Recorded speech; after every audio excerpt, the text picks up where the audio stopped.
What would you do if your son's bride looked you dead in the eye in front of 300 guests and told you, "You're not welcome here, leave"? That was me, Belinda, 69 years old, Miami-born, hair sprayed stiff because the Florida humidity wasn't going to win that day. And yet, in one breath, she made me feel like the air had been knocked straight out of my chest. I can still hear the gasp ripple through the crowd. Chairs squeaked, forks clattered onto plates, and somewhere in the back, someone stifled a laugh. Imagine that. You raise a child, you save every penny for decades, you show up to his wedding dressed in your Sunday best, and the bride, the woman you're supposed to call family, banishes you like you're a stranger crashing an exclusive club. Do you know that feeling when your face burns, but your blood runs cold at the same time? My cheeks were on fire, but inside I was ice. People's eyes were darting between me and her. My son, Andrew, just stood there, frozen like a statue beside her, unsure if he should reach for me or hold tighter to her hand. And here's the thing, I didn't cry, I didn't scream, I didn't plead, I smiled. Yes, smiled, that smile that hides storms. Because deep down, I knew something no one else in that room did. I had come prepared. But let me take you right back into that moment. The music had just softened, violins, delicate, almost syrupy. The aisle was decorated with white orchids and ribbons that probably cost more than my first car. I'd just taken my seat in the second row, adjusting the strand of pearls at my neck, pearls that belonged to my mother. Pearls I wanted my son's wife to wear one day, as a gesture of welcome into our family. Then she turned. Isabella, that's what she called herself. Her dress glittering like a chandelier, eyes sharp as broken glass. She didn't whisper. She didn't lean in privately. No, she projected her voice so the microphones picked it up. Belinda, I told you before, this is our day, not yours. You're not supposed to be here. Please leave. Can you imagine? A bride exiling the groom's mother from her own son's wedding and doing it in surround sound. I caught the eyes of the florist staff near the back. They froze, hands full of hydrangeas.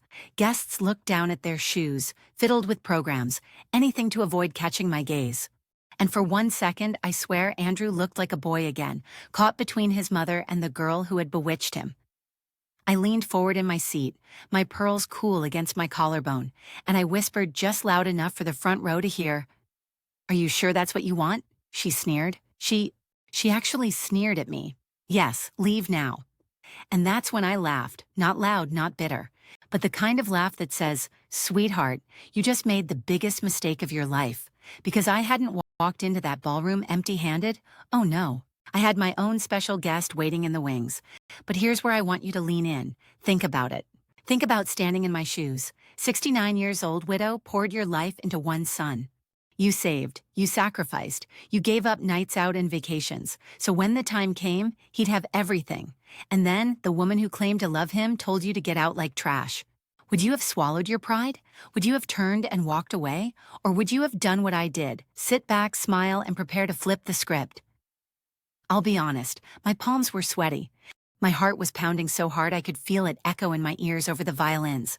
But outwardly, I crossed one leg over the other, sat taller in my chair, and gave the crowd the kind of grin that makes people whisper, "What does she know?" I wanted her to feel it, that chill, that uncertainty. Because power isn't about shouting or crying in public. Power is when you can stand still in the middle of humiliation and know you hold the final card. And I did. So when Isabella snapped her fingers at the ushers, as if I were some uninvited guest to be escorted out, I simply raised my hand and said, "No need. I'll leave in just a moment. But before I go, allow me to introduce someone very important." The room buzzed, heads swiveled. The bride's smirk faltered just slightly. My son blinked, confused. That's where we pause for now, because you need to know something. This wasn't just about a wedding. This was about respect. This was about a lifetime of sacrifice being dismissed in front of strangers. And this was about me proving that sometimes the quietest person in the room has the loudest weapon. So ask yourself, what would you do if your own child's bride told you to leave his wedding? Would you vanish, or would you stand, smile, and wait for the moment to strike? How did a 69-year-old widow from Miami end up sitting in the middle of a wedding disaster, smiling while the bride tried to throw her out? That's the question I've been asking myself, and maybe it's the one you're asking right now too. So let me rewind. Let me pull you out of that glittering ballroom and back into the smaller, quieter world where this story really began. Picture this, Miami sunsets, orange bleeding into pink, the air heavy with salt and jasmine. I used to sit on my porch in the evenings with a glass of iced tea, listening to the cicadas. It was quiet. Too quiet. After my husband passed, silence was the loudest sound in my life. I lived for phone calls from my son, Andrew, my only child. If you've ever had just one, you'll understand. Your whole heart beats in their footsteps. When he came to visit, the house felt alive again. His laughter filled the kitchen. His sneakers squeaked across the tiles. And when he left, the silence swallowed me whole once more. So when he told me he'd met someone special, I held on to every detail like it was air. He said she was kind. He said she was dedicated, a nurse who volunteered at shelters. She'd lost her parents young, so she knew what family meant. Can you feel that hook sinking in? A lonely widow, a devoted son, and now a woman who seemed heaven-sent. Of course I wanted to believe it, wouldn't you? But before I get ahead of myself, let me tell you why I'm even sitting here, spilling this into a camera. Because there's something powerful about confession, about saying the words out loud, raw and unpolished. I think of this as a diary entry I never had the courage to write until now, and maybe you'll see pieces of yourself in it. Because here's the truth. Love, whether it's a mother's love or a lover's devotion, can blind you. And blindness, my friend, can be dangerous. If you're still watching, don't forget to subscribe because trust me, you will not believe the turns this story takes. Now back to the beginning. Andrew's voice was giddy on the phone the first time he mentioned her. Mom, you're going to love her. She's different. He said the word different like it was sacred, like he'd stumbled onto a secret treasure in a world full of knockoffs. I asked him her name. Isabella, he whispered, almost reverently. He sent me a photo the next day. She had that polished kind of beauty that makes people stare in grocery stores. Clear skin, dark eyes, hair that fell in perfect waves, and she was smiling in the picture, holding a golden retriever puppy in her arms. Too perfect. But I didn't say that. Mothers don't crush their son's joy. We nod, we smile, we ask 1,000 questions, then we hang up and pray it's not another heartbreak. Have you ever done that? Smiled while your stomach twisted with doubt? That was me. The first dinner we had together, she came into my house carrying a bouquet of lilies. For you, Mrs. Ruiz, she said, her voice sweet, polished. Not a single petal out of place. She looked around my modest living room, at the old photos of Andrew in his baseball uniform, at the faded recliner my husband used to sit in, and she smiled that wide smile. But it didn't quite reach her eyes. Still, Andrew glowed beside her. He pulled out her chair, laughed at everything she said, touched her hand like it was glass he didn't want to break. I told myself, don't judge, don't ruin this, but I was watching, always watching. And now, here we are. Why am I telling you this? Because confession is a way of warning. If my story keeps even one of you from ignoring your gut, then the humiliation I felt in that ballroom won't be wasted. Do you see how it works?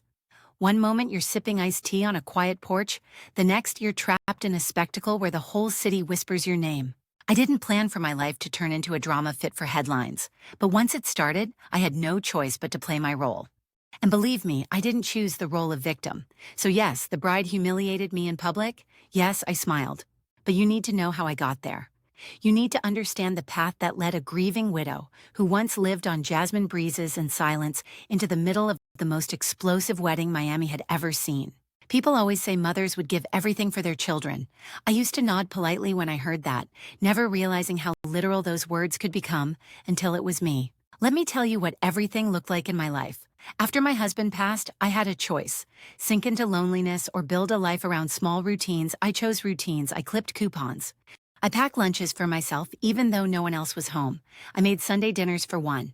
And slowly, dollar by dollar, I built up my savings. Retirement wasn't a luxury. It was my safety net. My promise to myself that when my body grew tired, I wouldn't be a burden to Andrew. Then came the wedding. Mom, it's only once in a lifetime, Andrew said, his eyes shining like a boy on Christmas morning. She deserves the best. We deserve the best. Do you know what it feels like when your child looks at you like that? Like you hold the key to their happiness, like you're the only person who can make their dream real. You don't think about logic. You don't think about numbers. You think about love. So I cashed out part of my retirement. I even put my little house, yes, the one with peeling white shutters and hibiscus out front, up as collateral. All for a venue dripping in crystal chandeliers, for a dress worth more than my car, for catering menus where I couldn't even pronounce half the dishes. Was it smart? Probably not. But let me ask you, would you gamble your retirement if it meant your only child would smile at you like that? Would you trade your safety for their joy? I know what you're thinking, Belinda. That was reckless, and maybe it was. But when you're a mother, reckless love often wears the mask of sacrifice. Every bill, every invoice came to me. $43,000 in total. That number still makes my stomach clench.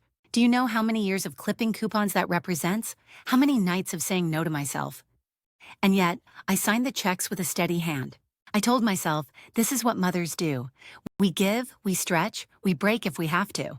But deep down in the quiet of the night, I felt the weight of it. I'd wake up at 3 a.m. Influential stare at the ceiling fan spinning above me and think, what if something goes wrong? I brushed it off, because nothing was supposed to go wrong. This was supposed to be the happy ending, and here's the thing nobody tells you. Sacrifice doesn't just cost money, it costs pieces of your soul. I remember sitting with my financial advisor, this young man barely 30, his tie too tight, his eyes wide when I told him I wanted to dip into my retirement. Mrs. Ruiz, he said carefully, are you sure about this? Weddings don't hold value like property or savings. I laughed. Can you believe that? I actually laughed in his office. Son, you can't put a price tag on family, I told him. But now I think maybe you can. Because when Isabella looked me in the eye that day and told me to leave, every dollar I'd poured into that wedding burned inside me like acid. Still, I don't regret the giving, not fully. Because those sacrifices came from love. And love, even when it's unreturned, says something about who we are. Maybe I wanted to prove that I was still useful, that even as a widow in my late 60s, I could matter, that I could still make a difference in Andrew's life. Do you ever do that? Tie your worth to what you can give? That was me. That's how I ended up handing over my entire future to fund a fantasy. And I'll confess this, there was pride in it too. Pride when the wedding planner called me the generous mother of the groom. Pride when the vendors thanked me for prompt payments. Pride when Andrew hugged me and whispered, "You're the best, Mom." Those words, they were worth more than gold until they weren't. Because here's the cruel truth about sacrifice. If it's not honored, it curdles into bitterness. And when the bride banished me from that ballroom, all I could think about was every penny, every hour, every heartbeat I had poured into making her day perfect. And that's when something shifted. That's when I realized sacrifice should never mean erasing yourself. So if you're listening right now, maybe nodding along, let me remind you, don't mistake giving for disappearing. Don't set yourself on fire to keep someone else warm, would you? Stick with me, because what started as a mother's sacrifice was about to turn into a mother's awakening. And trust me, you'll want to hear how fast love can twist into betrayal. When Andrew first brought Isabella home, she was the kind of woman you'd think someone invented in a romance novel. Polished, warm, a smile that didn't just light up her face, but the entire room. You know the type. Perfect posture, soft voice, and somehow she always smelled like vanilla and lilies. Not too strong, just enough to linger after she left. "Mom, this is Isabella," Andrew had said with pride, like he was presenting a prize. And I'll admit it, the second I shook her hand, I felt something stir in me. Relief, maybe even hope. Because what mother doesn't dream of her son finding someone kind? She told me she was a nurse. Said she worked double shifts in the trauma unit, but still found time to volunteer at the local shelter. "I just love giving back," she said, her eyes glistening with sincerity. And then the detail that sealed her halo. She was an orphan. Parents gone too soon. No siblings. She told the story gently, with pauses in all the right places. Her hand rested on Andrew's arm while she spoke, like he was her anchor. My heart ached for her. Who wouldn't want to welcome someone like that into the family? She checked every box, smart, compassionate, resilient. And most of all, she adored Andrew. At least that's what I thought. Now here's where I need to ask you something. Have you ever met someone who just seemed too good to be true? Perfect resume, perfect past, perfect smile. And instead of relaxing, something in you whispers, "Wait, real people aren't this flawless?" That whisper came to me once or twice, but I brushed it off. Because who was I to doubt a woman who claimed she had built herself from the ground up? Still, the way she charmed everyone so effortlessly, it was almost uncanny. At church, ladies gathered around her. "Oh, Isabella, you're simply radiant," they'd gush. At family dinners, uncles hung on her every word. Even the kids adored her, tugging at her dress, begging for stories. And Andrew? He glowed. I hadn't seen him like that since he was 10 years old, running through sprinklers in the Miami heat, face tilted to the sun. He looked alive again. So when Isabella insisted on paying for nothing, said it would be her honor to let us handle it because you've given Andrew life, I thought it was humility, sweetness, selflessness. But looking back, maybe it was a test, a way to see how much we would give before we asked questions. I'll never forget the night she sat across from me at my kitchen table, my hibiscus tea steaming between us, Andrew in the other room. She leaned forward, eyes glistening. "Belinda," she said softly, "I don't know if you realize how lucky Andrew is. Not every man has a mother like you." My heart melted. Compliments don't come often at my age. We're invisible to most people, but she made me feel seen. And yet, there was something. A flicker in her smile, a shadow in her eyes. I can't explain it. It was gone as soon as I noticed. I told myself, stop being paranoid. She's grieving her parents, working long shifts, planning a wedding. Of course she looks tired sometimes. Too good to be true, right? But what if it wasn't? What if it was just true? That's how I justified it. That's how I allowed myself to believe in her story. She volunteered at Andrew's work events, always shaking hands, always laughing just a little too loudly at his boss's jokes. She sent thank you cards to relatives she hadn't even met yet. She remembered birthdays after hearing them once. Perfect, flawless, untouchable. But tell me, have you ever noticed how perfection can actually feel like a mask? Like maybe it's covering something raw underneath? One evening, I walked past Andrew's room and caught her voice through the door.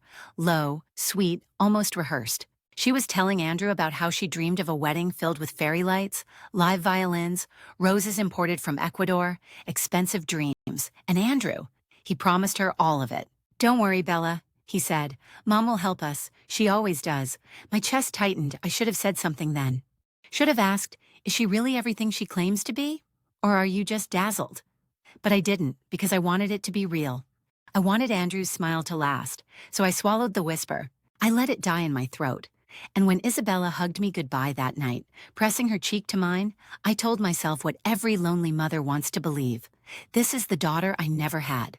But deep down, I'll confess, something in me already knew, too good to be true. At first, Isabella's world looked airtight. Every word she spoke lined up with the kind of woman you'd dream your son would marry. But little by little, hairline fractures started to show. And the thing about cracks, once you see one, you can't unsee it. The first came on a lazy Sunday morning. We were at brunch with some of Andrew's coworkers. Everyone was swapping stories, laughing over coffee and pancakes. Someone asked Isabella where she grew up. She smiled, tilting her head just so, and said, "Chicago, born and raised, but hadn't she told me once it was St. Louis?" I remembered clearly. We were washing dishes together, and she'd said something about Midwest winters toughening her up. Maybe I heard wrong. Maybe she just moved around. Still, it stuck in my mind like a thorn. Another crack, the way she handled money. Andrew and I have always been careful. Miami isn't cheap, and after my husband passed, I learned quickly how fast dollars can vanish. But Isabella? She paid for things in cash, always. New dresses, spa appointments, even catering deposits. Thick envelopes of cash, as if banks were optional in her world. I asked once, "Honey, don't you have a card?" "It's safer these days." Her smile froze for just a second. Then she laughed it off. "Oh, Belinda, banks and I don't get along. Too many fees, you know?" But who really avoids banks in this world? Especially someone with a nurse's salary? The third crack was more subtle, but it made me lose sleep. Andrew had invited Isabella's friends to a family barbecue. She promised they'd come. She described them often. Girls from nursing school, colleagues from the hospital, even neighbors she supposedly adored. But when the day came, no one showed, not one friend. "Last-minute emergencies," she explained, her voice dripping with regret. Funny thing, though. When I asked her later for a phone number to thank one of them for a gift she'd supposedly sent, Isabella changed the subject, smooth as honey. And then there was the past. She talked about being an orphan, how she grew up without parents, a tragic story, heart-wrenching, but details slipped. Sometimes she said her parents died when she was a teenager. Sometimes it was when she was in elementary school. Once she even mentioned a foster family that had been so cruel, though another time she insisted she raised herself. Do you hear what I'm saying? Real stories don't change like that. Pain leaves scars in straight lines, not zigzags. I'd lie awake at night replaying her words. Chicago or St. Louis, teenage orphan or child orphan, foster home or no foster home. What would you think if someone kept rewriting their own life? And yet every time I tried to bring it up with Andrew, he brushed me off. "Mom, stop looking for problems. She's been through a lot, give her a break." Do you know how that feels? To see danger in the shadows and have your own child refuse to believe you? It's like screaming into the wind. One evening, I was folding laundry while Isabella sat in the living room scrolling through her phone. She didn't notice me standing in the hallway, half hidden. I watched her laugh, soft at first, then louder. But it wasn't the laugh she used around us. It was sharper, colder, like a different person had taken over her body for a moment. When she saw me, her face snapped back into sweetness. "Oh, Belinda, you startled me," she chirped. But the image burned into me. That quick flash of someone else living under her skin. It was the fifth crack, and by then the glass was spiderwebbing. I'll be honest, I started keeping notes, scraps of paper with dates, words, tiny contradictions. Because I didn't trust myself anymore. Maybe grief made me paranoid. Maybe love for Andrew blinded me. But I couldn't ignore the pattern, Chicago or St. Louis. Teenage orphan or child orphan, friends that never existed. A bank account that never appeared. A laugh that didn't match the woman she pretended to be. Red flags everywhere. But here's the thing. Red flags don't mean much when you're in love. And Andrew, he wasn't just in love. He was convinced Isabella was his salvation. So I told myself, maybe I'm wrong.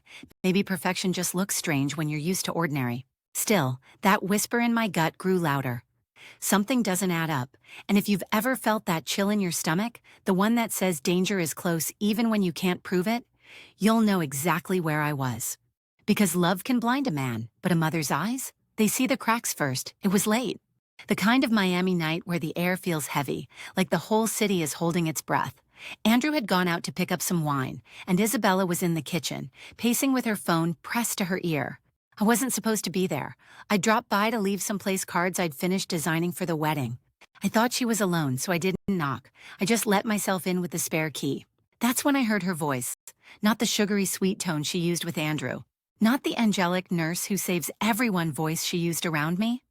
No, this was sharp, calculated, cold. "Marcus," she hissed into the phone, her accent suddenly harder, sharper.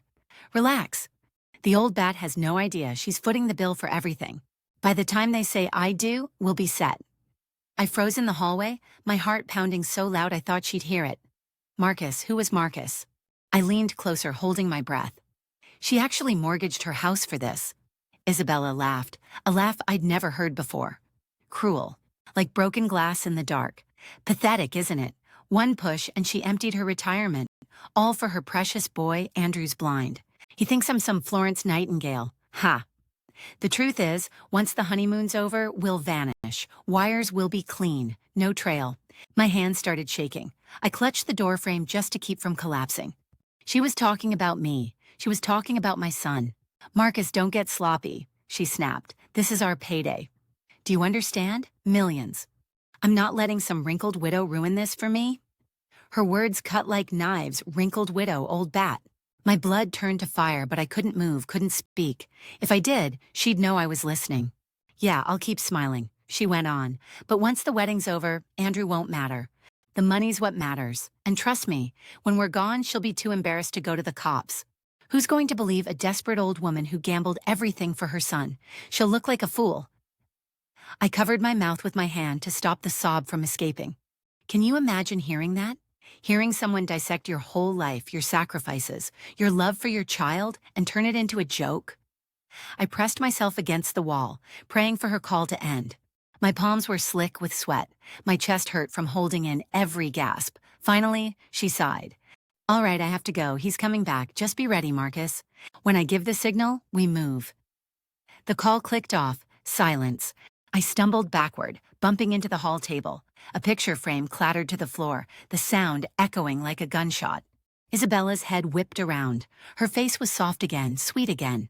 "Oh, Belinda, I didn't hear you come in." I forced a smile. My throat burned, but I managed. "I didn't want to bother you. Just dropping these off." I held up the cards, praying my hand didn't shake. Her eyes flickered, searching mine. For a moment I thought she knew. Thought she'd seen the truth etched all over my face. But then she just smiled. Warm, fake, practiced. "You're so thoughtful. Andrew is lucky to have you." And just like that, the mask was back in place. But mine? Mine had cracked. That night, lying in bed, I stared at the ceiling until dawn. Her words replayed in my head over and over. "Pathetic, old bat, millions, Andrew won't matter."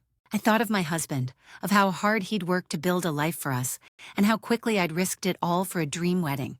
Would he have called me pathetic too? No, he would have held my hand. He would have told me to trust my gut, and my gut was screaming now. You know that moment when everything you suspected suddenly clicks into place? That's where I was. The perfect bride wasn't just flawed, she was dangerous, a predator. But what could I do? Andrew loved her. He trusted her. If I told him what I'd heard, would he believe me? Or would he call me paranoid again? Here's the thing. When you hear the truth with your own ears, you can't unhear it. It haunts you. It owns you. And I knew one thing for certain. Isabella wasn't marrying my son for love. She was marrying him for money. After that phone call, sleep wasn't just hard. It was impossible. Every time I closed my eyes, I heard her voice again. Pathetic, old bat, millions. The words twisted in my head like barbed wire.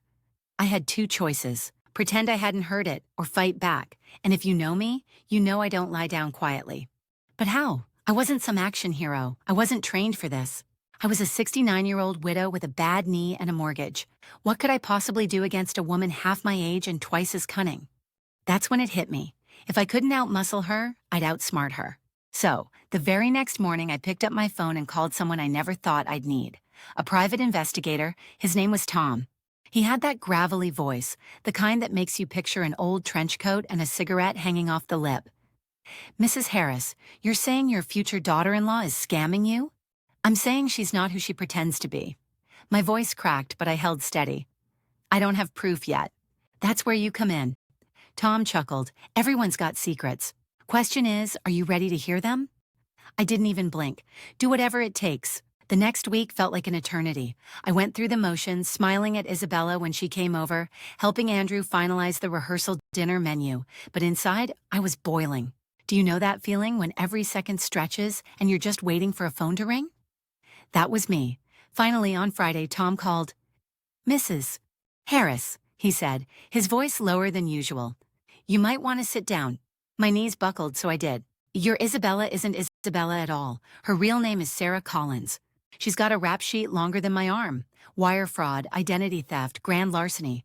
She's bounced from state to state, changing names like shoes. Every time she finds a mark, usually a wealthy man or his family, drains them dry, then disappears.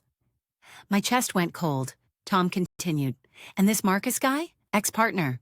They've run cons together before. Only this time, looks like she cut him out. That might explain the tension you overheard. Sarah Collins, that was her name, not Isabella. Not the angel nurse Andrew thought he'd marry. Just another con artist. I gripped the armrest so hard my knuckles whitened. Are you certain?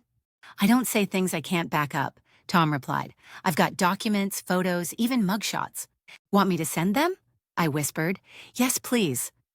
When the email came through, I opened it with trembling hands. There she was.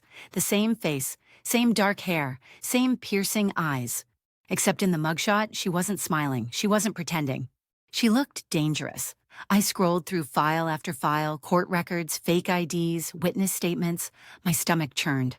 And all I could think was, this woman almost had my son. Do you know that moment when your world tilts? When everything you thought you knew collapses? That's how it felt. The woman who had charmed us, who had played the orphan saint, who had fooled even me, she was a predator. And Andrew? He was prey. But here's the hardest part. I couldn't just shove the files in his face. If I did, he'd see it as an attack. He loved her. He trusted her. If I pushed too hard, I might lose him forever. So I made a decision. I'd play my cards close, I'd watch, I'd plan, I'd wait for the right moment. Because if Sarah Collins thought she could outsmart me, she had no idea who she was dealing with. I wasn't some helpless widow. I was a mother. And a mother with nothing left to lose. That's the most dangerous kind of enemy. That night, I sat in my kitchen with a cup of cold coffee, staring at the files spread across my table. My hands shook, but not from fear anymore, from determination. I whispered to myself, not my son, not this time. And I swear, in that moment, I felt my husband with me, as if he were standing there telling me I wasn't alone. So when Tom called back and asked, what's next, Mrs. Harris? I didn't hesitate. We're not done yet, I said. My voice was steady now, steel hidden beneath the cracks. Because if Sarah had built her entire life on lies, then I was going to make sure those lies collapsed. And when they did, I'd be the one still standing. Mini cliffhanger? Here it is. If you think exposing her past was enough, you're wrong. This was only the beginning. And trust me, you won't believe what happened when her old partner showed up. When you spend weeks convincing yourself you're alone in a fight, the last thing you expect is for help to walk through the door. Especially help that looks like the devil you've been warned about. That's exactly what happened to me. It was a Tuesday night, late. I just finished rereading Tom's files on Sarah. Yes, Sarah, not Isabella, and my head was pounding. Every document felt like another nail in the coffin of my son's dreams. I pushed the papers aside, rubbed my temples, and whispered, "What now?" That's when my phone buzzed. Unknown number. I almost let it ring out. But something in me said answer. "Mrs. Harris." A man's voice, low, careful. "Yes, who's this?" "This is Marcus." My stomach dropped. Marcus? The man from the phone call, the partner. I didn't breathe for a moment. My mind screamed hang up, but my mouth betrayed me. "What do you want?" He sighed, not a dramatic sigh, a tired one. "Look, I know you don't trust me. You shouldn't. But Sarah, Isabella, whatever you call her, she burned me too." I stayed silent. "I don't expect you to believe me, but I've been running with her for years. I know how she works, and I know how to stop her." You ever have one of those moments where your instincts pull in two directions? My gut told me this man was dangerous, but my heart told me he hated her more than I did. So I asked, "Why me? Why call me?" "Because you're the only one who still has something she wants," he said, his voice sharpened. "Money, family, reputation. She doesn't care about your son. He's just her next ticket, and I want to see her lose." Now, I don't scare easy, but talking to Marcus felt like sitting across from a wolf in the dark. You don't know if it'll bite or if it's limping from a trap you didn't see. "Why now?" I asked. He chuckled bitterly. "Because she thinks she's smarter than me. Because she cut me out. And because I want payback." Silence stretched. My clock ticked so loud it sounded like a drum. Finally I said, "If you're lying, I'll know." Marcus didn't flinch. Good. Then we understand each other. We met the next day in a diner off the highway. Classic, greasy, with neon lights that flickered like bad Christmas decorations. I slid into the booth, clutching my purse so tight my fingers hurt. Then he walked in, not tall, not polished. A little rough around the edges, like life had sanded him down too many times. He had sharp eyes, though. "The kind that missed nothing, Mrs. Harris," he said, sitting across from me. "You look exactly how she described." "And how's that?" I asked. "Like someone too decent for her world?" I didn't know if it was an insult or a compliment, maybe both. We talked for over an hour. He told me stories, how Sarah had conned a dentist in Ohio, how she'd drained a widower in Texas, how she used sympathy as a weapon. Every detail matched what Tom had found, but Marcus gave me more. He knew her rhythms, her blind spots, her patterns. He knew how she planned weddings not as celebrations, but as heists. And as I listened, something shifted. I realized I wasn't sitting across from an enemy anymore. I was sitting across from an insider. "Why should I trust you?" I finally asked. He leaned forward, his voice low. "Because I hate her more than you do. And because if you try to take her down alone, you'll lose. She'll twist your son against you. She'll bury you in her lies. But with me, you've got a fighting chance." Do you hear that? Fighting chance. That was enough for me. I agreed to work with him, not as friends, not as partners, but as two people who wanted the same ending.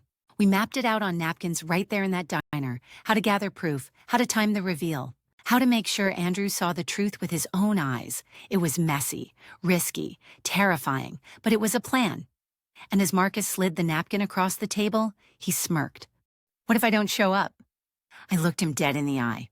"Then I'll burn her world down myself," he laughed, a real laugh this time. "Maybe I like you after all." Walking out of that diner, I felt a rush I hadn't felt in years. Not fear, not doubt, power. Because for the first time, I wasn't just reacting.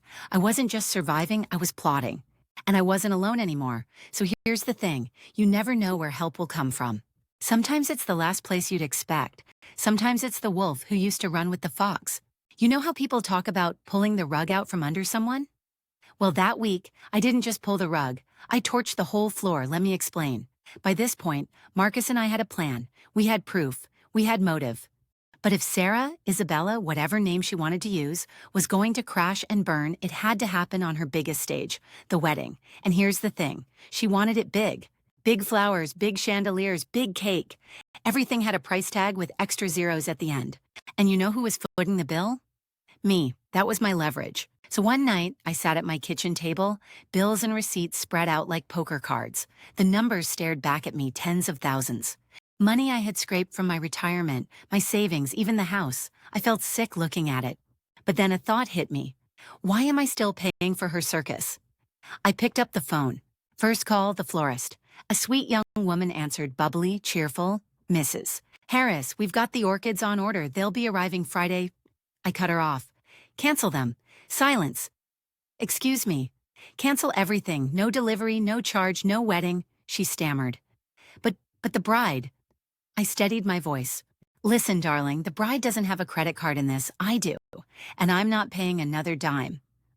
There was a pause, then a quiet, yes ma'am, one down. Next, the catering company. I swear the manager almost choked on his own voice when I told him, but Mrs. Harris, the deposit. Keep the deposit, I said. Buy your staff dinner. But the main bill? Gone. He muttered something about contracts and policies, but I held firm. You can't squeeze money from a stone, and I'm the stone. So unless you want to sue a grandmother with nothing left, we're done. Click, 2 down. Then came the venue. Now this one was tricky. Grand hall, polished marble, chandeliers imported from Italy, the whole 9 yards. The kind of place that books out 2 years in advance. I knew the manager would fight me tooth and nail, and he did. Mrs. Harris, with all due respect, we can't just cancel a wedding 2 weeks out. That's not how this works. I leaned back in my chair, smiled at the empty kitchen, and said, then here's how it works. I'm the one who signed the check. I'm the one who guaranteed payment, and guess what? I'm out. You'll have an empty hall or you'll have a lawsuit. Your choice to... He went quiet. Finally, he muttered, we'll consider it. I didn't even bother replying. I knew what consider meant. It meant panic. By midnight, half the vendors were off the books. By morning, the rest would follow. And as I shut my binder, I felt something I hadn't felt in months. Power. See, she thought she had me cornered. She thought she could humiliate me in front of my son, bleed me dry, and still walk down that aisle like a queen. But what's a queen without a kingdom? What's a wedding without the money that props it up? Exactly. Now here's the funny part. Marcus called me the next day, and when I told him what I'd done, he whistled. You didn't just sabotage her? He said. You detonated her. That's corporate-level sabotage right there. I laughed. Well, I was married to a businessman for 30 years. Guess I picked up a trick or two. And maybe I shouldn't admit this, but it felt good. It felt delicious. Like watching dominoes fall one by one, each crash louder than the last. You ever had that? That moment when you flip the script? When the person who thought they were in control suddenly realizes the stage is gone, the lights are out, and the audience is leaving? That was me. Of course, Andrew didn't know, not yet. He was still floating in La La Land, dreaming of vows and honeymoons. He thought his bride-to-be was busy picking out flowers. But me? I knew she was about to walk into a storm, and I couldn't wait to watch it hit. So here's where I'll leave you for now. Imagine a wedding with no flowers, no food, no venue, no cake. Imagine the bride, dressed in her silk gown, standing in the ruins of her own lies. Because that's what was coming. And if you think cutting off the money was brutal, wait until you hear what happened when the ceremony actually began. The morning of the wedding, the air felt heavy, not just with humidity, the Miami sun was blazing, but with tension. You ever walk into a room and feel the energy before anyone says a word? That was the vibe. I sat at my vanity, pearl earrings in my hand, staring at myself in the mirror. My reflection didn't look like me. She looked like a woman holding a secret so big it could crush an entire day. And yet, I had to smile, pretend. Because if this was a game, I had already made my first move. The payments were gone. The vendors were bailing. I knew chaos was waiting just outside the door, but she didn't. Sarah, or Isabella, as everyone thought, was still floating in her little bubble of lies. And my son, oh, Andrew. His voice cracked when he called me that morning, saying, Mom, today's the big day. I almost told him everything right then, almost, but I swallowed it down. Why? Because the truth doesn't always explode best in private. Sometimes you have to let the whole world see the fireworks. By noon, the venue buzzed with half-functioning chaos. No flowers, no proper catering. The staff looked confused. Running around with trays of bottled water like that would save the day. And then the music shifted. That was my cue. The ceremony was about to begin. I slipped into the last pew on the left side, almost invisible. Funny, isn't it?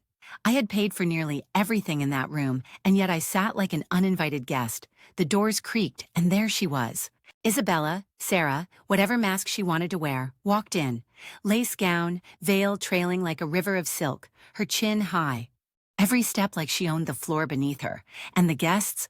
Oh, they gasped, they whispered. Phones lifted to capture the moment. But me? My heart pounded so loud I was sure the organist could hear it, because I knew what they didn't. As she floated down the aisle, I forced myself to breathe. Slow, steady. She locked eyes with Andrew. He looked like a man who had just seen the sun for the first time. God, he loved her, and that broke me. Because I knew the same smile she was flashing at him was the one she had used on Marcus, on me, on every other poor soul she had conned before. You ever feel your chest tighten so bad you have to grip the seat just to stay grounded? That was me in that pew. Now Marcus, he was already inside. We had agreed he'd wait in the back corner, blending in, watching. He was calm in a way I wasn't. He had played this game before, but me? I was pretending to withdraw, pretending to step back like the dutiful mother, like the woman who had finally accepted she wasn't wanted. And that's what she thought I was doing. She probably looked at me and thought, good. The old bat's staying out of my way. But what she didn't know, what none of them knew, was that the real fireworks hadn't even started. The minister began his opening words. The guests leaned in. My son smiled nervously, adjusting his tie. I could see his hands trembling, but it wasn't fear. It was joy. And that nearly broke me a second time. But then I reminded myself, this wasn't about destroying him. It was about saving him from a woman who had built her entire world on lies. So I sat, I waited. And inside, my pulse raced with the anticipation of a storm. You know that feeling when you're at a concert and the band slows the music down, teasing the audience, and you just know the beat is about to drop? That was the air in that chapel. Only the beat wasn't music, it was truth, and the moment it landed, nothing in that room would ever be the same. So let me ask you, if you were me, would you have stood up right then, stopped the ceremony cold, and shouted the truth? Or would you have done what I did? Sit back, let the play unfold, and wait for the perfect moment to tear down the curtain. Because trust me, that moment was coming. And it was closer than anyone in that room realized. The minister had barely gotten through the first few lines. You know those words everyone expects to hear?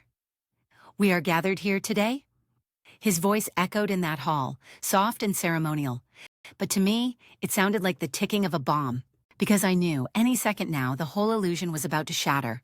I shifted in the pew, hands clutched so tight they left marks on my palms. My son Andrew looked so hopeful up there, smiling, nervous, like a man about to step into his happily ever after. And then the doors slammed open. The sound cracked through the room like a gunshot. Every head turned. The organist's fingers froze on the keys. The guests whispered, some gasped. And there he was, Marcus. Not the slick hustler I had imagined the first time I overheard his voice. No. He walked in like he had every right to be there. Dark suit, steady stride, eyes locked on the bride. And just like that, the air changed. Sarah, yes, I'm done calling her Isabella. She flinched, just for a second, barely noticeable, but I caught it.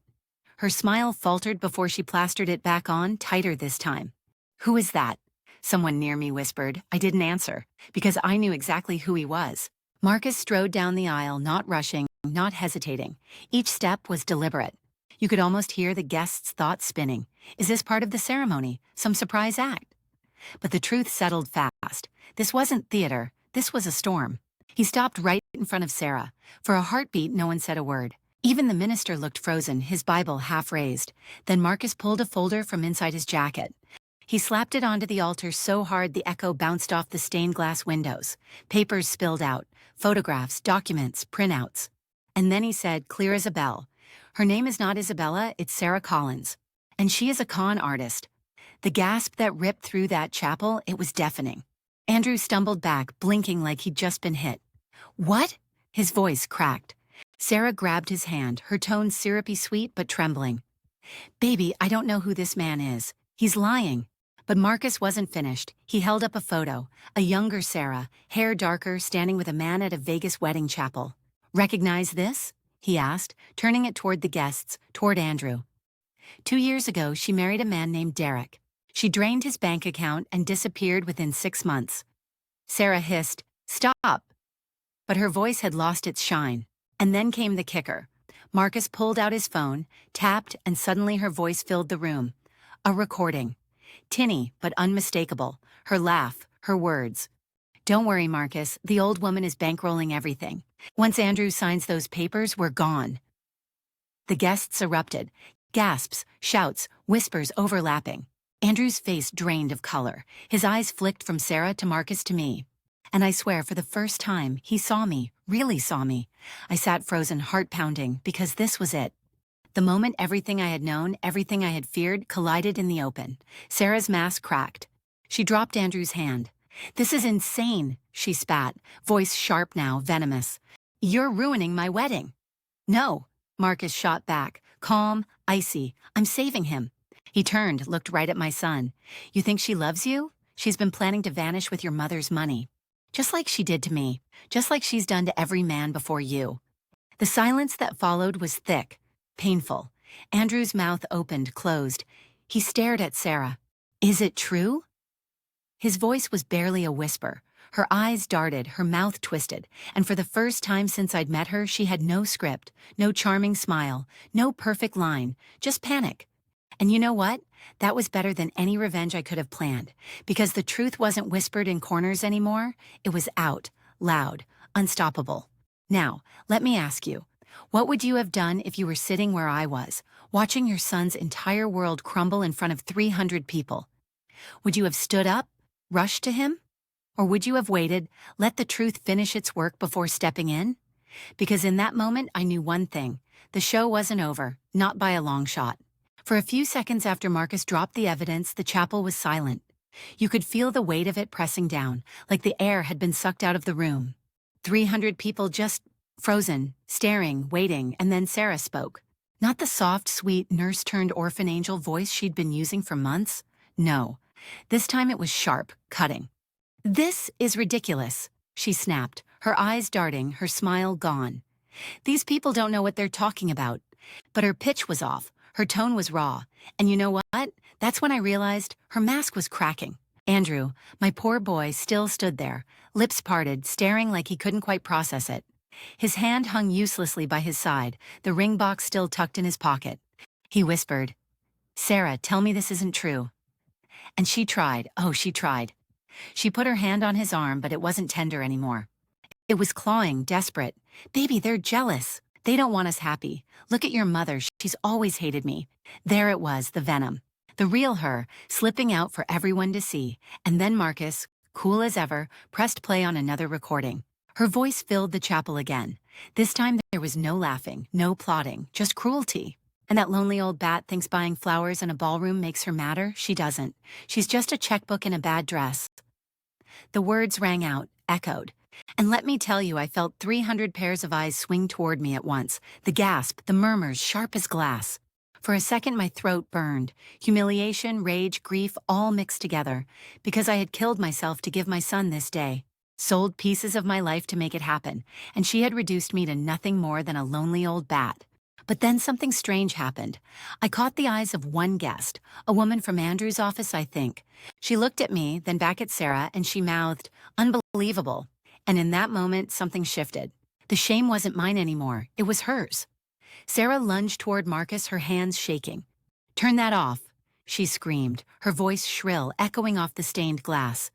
But it was too late. The spell she had cast for months was gone, shattered. Guests were whispering, shaking their heads. A man in the back even said out loud, "What a fraud." Andrew's face twisted. You could almost see the gears grinding inside him. Realization dawning, brutal and unforgiving. His perfect bride wasn't perfect. She wasn't even real. She turned on me then, her eyes blazing. "You," she spat, pointing a trembling finger at me. "This is your fault. You've always wanted to control him. You couldn't stand that he chose me over you." And that right there was her fatal mistake. Because the guests had heard her voice, they had heard what she really thought of me. They knew I wasn't the villain, she was. And the more she spoke, the uglier it got. The sweetness was gone. The mask was gone. All that was left was bitterness. You ever watch someone unravel in real time? It's messy, it's raw, it's almost pitiful, almost. Her hands shook so hard she knocked over a candle at the altar. Wax spilled. A thin wisp of smoke curled into the air. A bridesmaid pulled her arm back like Sarah had burned her. And Andrew? He finally stepped back. Just one step, but it was everything. His body language screamed it. "I don't believe you anymore." The room was electric. No music, no polite whispers, just raw human reaction. One guest even whispered, "Not that quiet." She called his mother that? On her wedding day? And I swear to you, for the first time, I felt something I hadn't felt since the nightmare began. Vindicated. Now, let me break the fourth wall for a second. Because if you're still watching this and thinking, maybe she just slipped up, maybe it was stress, let me ask you, would a woman who truly loved her fiancé spit poison about his mother behind closed doors? Would she scheme, mock, belittle, and then crumble the second the spotlight turned? No. What you saw in that chapel was the real Sarah, and once the mask slips, you can't put it back on. The crowd knew. I knew. And Andrew. God help him, he knew too, but here's the thing. As satisfying as it was to watch her collapse under the weight of her own lies, this wasn't the end. Not by a long shot, because while her mask was gone, the law still hadn't walked in. And when it did, oh, you won't believe what happened next. I'll never forget the moment the doors at the back of that chapel creaked open.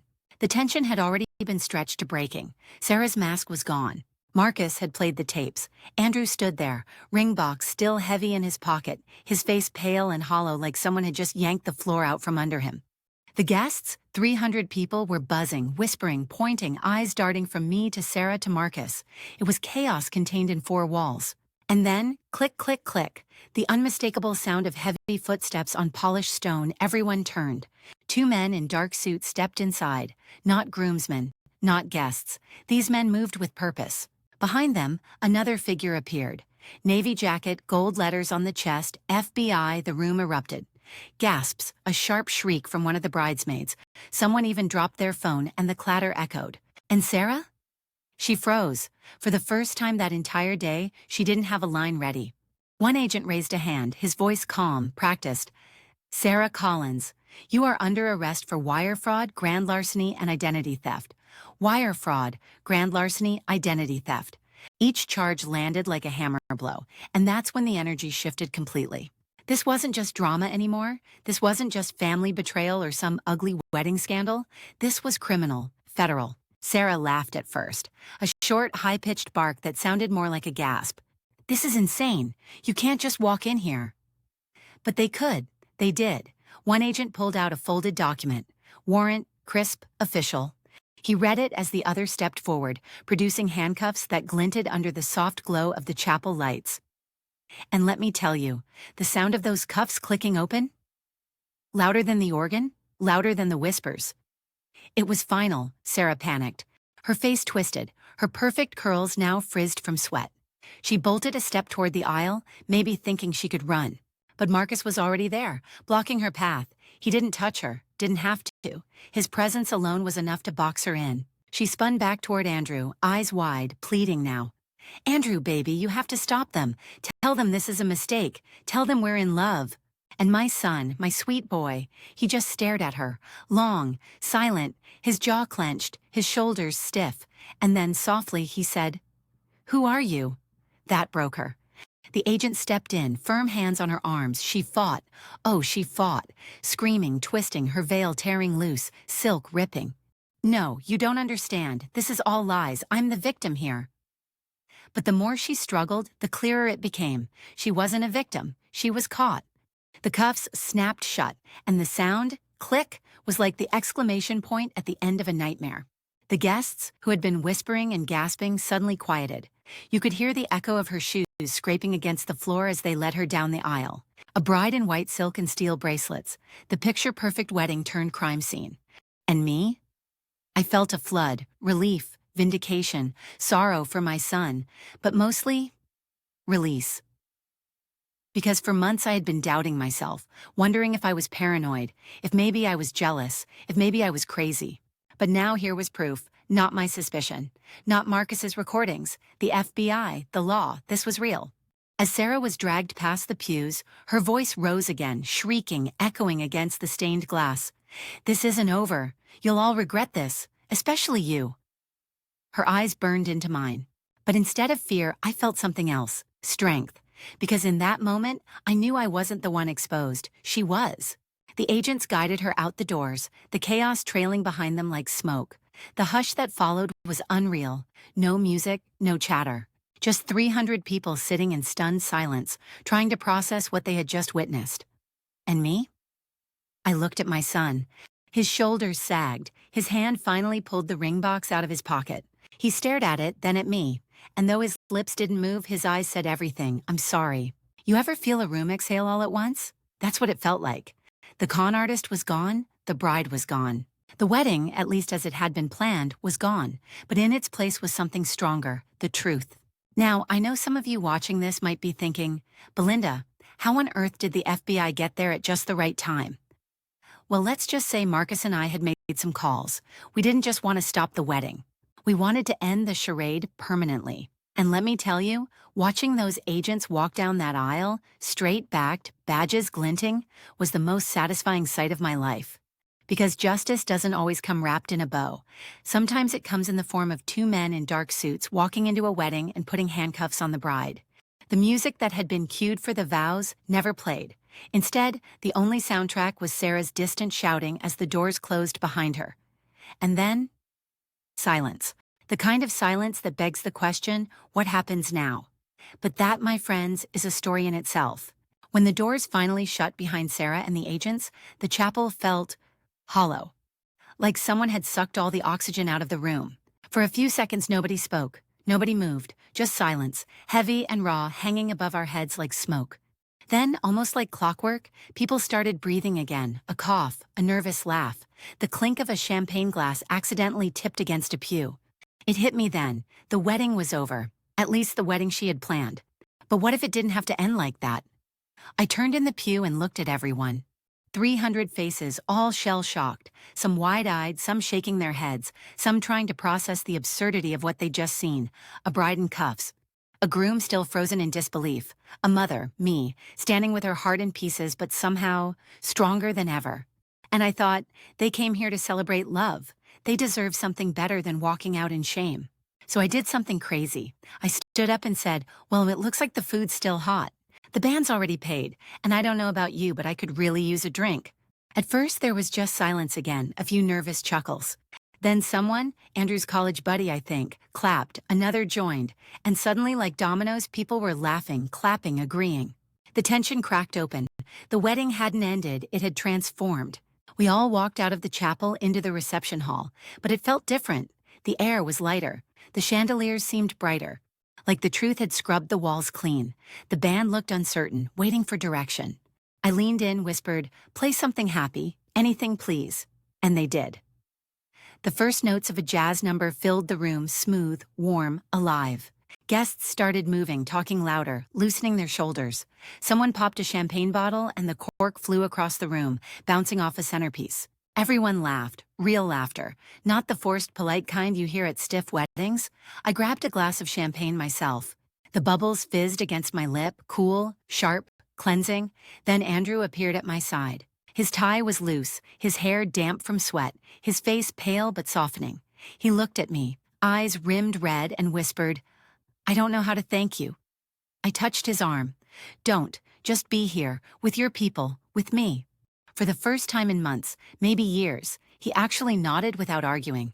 That tiny gesture meant more to me than any vow. The reception rolled on, but it wasn't the kind where people whisper about floral arrangements or the quality of the fish. It turned into something raw, honest, human. People talked, really talked. Andrew's best friend confessed he never trusted Sarah but didn't know how to say it. My sister pulled me aside, hugged me tight, and admitted she thought I was crazy at first, but now saw how strong I'd been. Even Marcus, yes, Marcus, showed up at the back, leaning against the wall with a drink in hand, smirking like the cat that ate the canary. And here's the thing, nobody shunned him. Nobody called him a criminal or a traitor, they just accepted him. Because in the end, he was part of the truth too. At one point, the band shifted into something slower, a soft, aching tune. And out of nowhere, Andrew asked, Mom, will you dance with me? I almost cried right there. Because when was the last time your grown son asked you to dance? We stepped onto the floor, my hand in his other hand awkward on my shoulder like he was 10 years old again. We swayed, slow, clumsy, but it didn't matter. The whole room circled us with warmth, and as we moved, he leaned down and whispered, I'm so sorry. I should have listened. Tears burned my eyes, but I smiled through them. You don't need to say sorry, you just need to remember who you are. That dance ended with applause, not the kind for a performance. The kind for a moment that everyone knows they'll never forget. After that, the party opened wide. Plates of food were passed, wine poured freely. Kids ran between the tables chasing each other with ribbons that were supposed to decorate the chairs. And instead of fake toasts about perfect love, people stood up and spoke real words. Andrew's best man raised his glass and said, "To learning the hard way," everyone roared. My sister clinked her glass and added, "To second chances." And finally, one of Andrew's aunts shouted, "To Belinda, the bravest mother of the year." The cheers that followed nearly lifted the roof. I can't explain it except like this. The wedding that had been built on lies collapsed. But in its ruins, something real bloomed. A reception that wasn't about cake or flowers or staged photos. It was about survival, truth, family, and in a strange, twisted way, it was better than any wedding I'd ever attended. You know what struck me most? Looking around, seeing faces lit not by chandeliers but by relief. Guess who had arrived expecting a fairy tale but stayed for the raw, unpolished truth, and they were smiling. Not because everything was perfect, but because it wasn't. That's when I realized maybe that's what love is supposed to be. Messy, honest, unplanned. And maybe receptions don't have to celebrate a marriage. Sometimes they celebrate freedom. Now I know some of you watching are probably wondering, how do you even move on from something like this? How do you face 300 people after your son's bride is arrested mid-ceremony? The answer is simple. You turn it into a different kind of reception. Because life doesn't always go the way we script it. But when the music keeps playing, when the food's still warm, when the people you love are standing beside you, that's when you raise your glass anyway. The morning after the reception that wasn't, I woke up to the sound of birds outside my window. Not alarms, not whispers, not my own pulse thundering in my ears. Just birds. The kind of sound you almost forget when your life has been chaos for too long. I sat there on the edge of the bed, sunlight spilling across my hands, and thought, it's over. For months, I had lived under a shadow, suspicion, sacrifice, secrets. And now the truth had been dragged out into the open. Ugly, humiliating, but freeing. Still, one thing wasn't finished. Andrew showed up at my house later that morning. No tuxedo, no stiff shoes, no fake smile plastered on his face. Just jeans, a wrinkled t-shirt, hair messy, eyes swollen from everything he'd seen the day before. He looked like a boy again. My boy. He didn't knock, he didn't have to. He walked straight in like he had when he was little, when this house was his safe place. I was standing in the kitchen with a cup of coffee, and when he saw me, he froze. For a long moment, neither of us said a word. Then he held out his hand, and there it was, the pearl necklace. The same necklace I'd given Sarah, Isabella, whatever name she wanted to hide under. The one I had handed over with trembling fingers, telling myself it was tradition. It was love. It was what a mother should do. Now it dangled between us, shimmering in the morning light, heavier than gold. "Mom," he said, his voice low. "I can't take this, not anymore. I was blind, I didn't see. But you did, you always did." I felt my throat close. Do you know what it feels like to be believed again? To finally be heard after screaming silently for so long? It was like oxygen rushing back into my lungs. I took the necklace from his hand, the pearls cool against my palm, and for once they didn't feel like a burden. "You don't owe me an apology," I whispered. "Just learn from it, that's all I want. Don't let anyone ever make you doubt your worth again. Or your family's worth." He blinked hard, tears threatening. "I almost lost you." And for what? For a lie wrapped in a white dress. We sat down at the kitchen table, same table where he used to do his homework, same table where his father once read the newspaper and sipped coffee before heading off to work. And in that quiet morning light, it felt like we were writing new vows. Not the kind spoken at an altar, rehearsed, polished, memorized, but the kind you make when you've walked through fire and come out scarred, but alive. Andrew reached across the table, grabbed my hand. "I promise, from now on I'll listen, even when I don't want to, even when it's hard, because you're the one person who never stopped fighting for me." I squeezed his hand back. "And I promise I'll let you make your own mistakes, but I won't ever stop protecting you when it matters." That's what mothers do. Our eyes met, and I swear it felt like the real wedding vows had finally been spoken.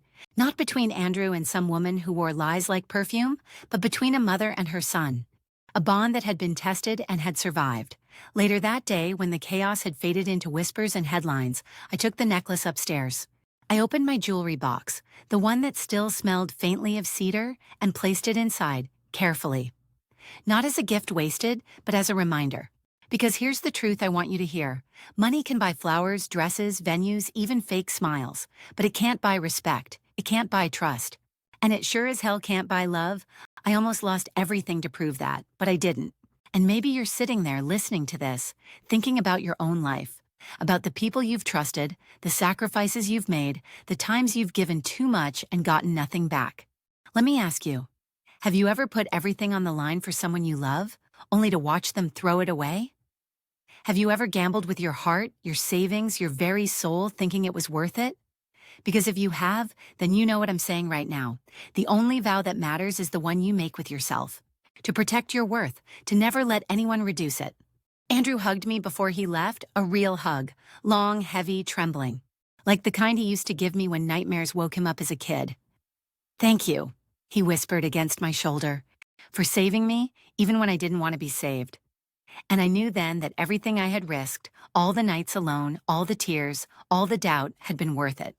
Not because I got my money back, not because Sarah was gone, but because I had my son again, and no pearl necklace in the world could ever compete with that. So if you're watching this, if you've ever had to protect someone you love, even when they didn't believe you, share this story. Because sometimes the bravest thing you can do isn't walking away. It's standing your ground, and those are the real vows.